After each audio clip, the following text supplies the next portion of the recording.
Pour prévenir le diabète de type 2, il faudrait déjà connaître ses facteurs de risque au détriment de sa cause qui est mal connue.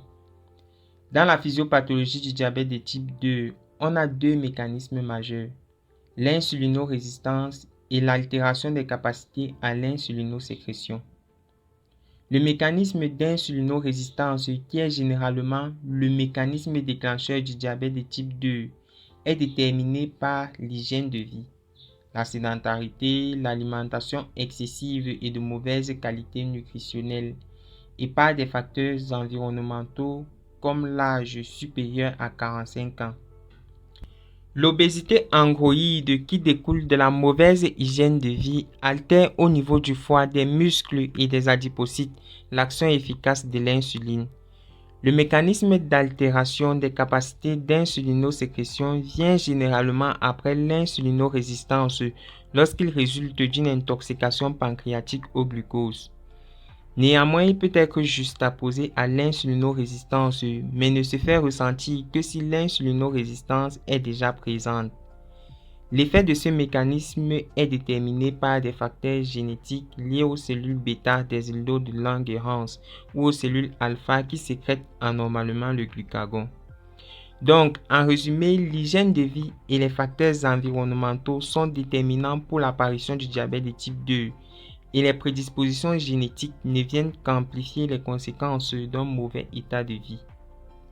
À partir de là, il est clair que pour prévenir le diabète de type 2, il faut avoir une bonne hygiène de vie qui passe par l'activité physique régulière, une ration alimentaire adéquate, pas d'excès, le jeûne est préférable, une alimentation équilibrée, pas trop sucrée, trop gras, ni trop salée. Les fruits et légumes sont recommandés. Évitez les aliments transformés. Préférez les aliments entiers et riches en fibres. Et là, ça me donne une idée de tuto sur une panoplie d'aliments riches en fibres. Qu'en pensez-vous? Dites-le nous en commentaire. La bonne hygiène de vie passe aussi par le calcul fréquent de son IMC qui doit être maintenu dans les valeurs normales, 18,5 à 24,9.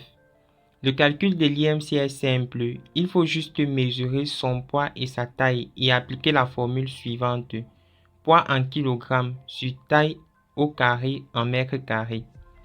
La bonne hygiène de vie passe aussi par la mesure régulière de sa glycémie à jeûne chaque 3 mois environ. La glycémie à jeûne se mesure le matin avant le petit déjeuner ou 12 heures de temps après un repas. La valeur normale de la glycémie est comprise entre 0,7 g par litre et 1,2 g par litre. Vous pouvez acheter un glucomètre en pharmacie pour effectuer une mesure vous-même, mais il est préférable de l'effectuer dans une structure sanitaire. Je vous mets en lien dans la description une vidéo sur comment utiliser un glucomètre.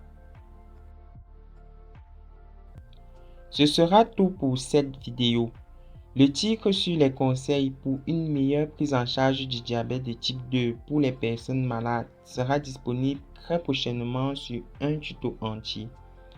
Nous espérons que ce tuto vous a plu et surtout que ça vous est utile. Lâchez-nous un beau pouce bleu pour nous encourager. Abonnez-vous et activez la cloche de notification pour être informé lorsque le prochain tuto sera disponible. Partagez la vidéo avec vos amis et parents pour qu'ils puissent aussi en profiter. Sur ce, Salt and Light vous dit merci et à très bientôt. Ciao ciao!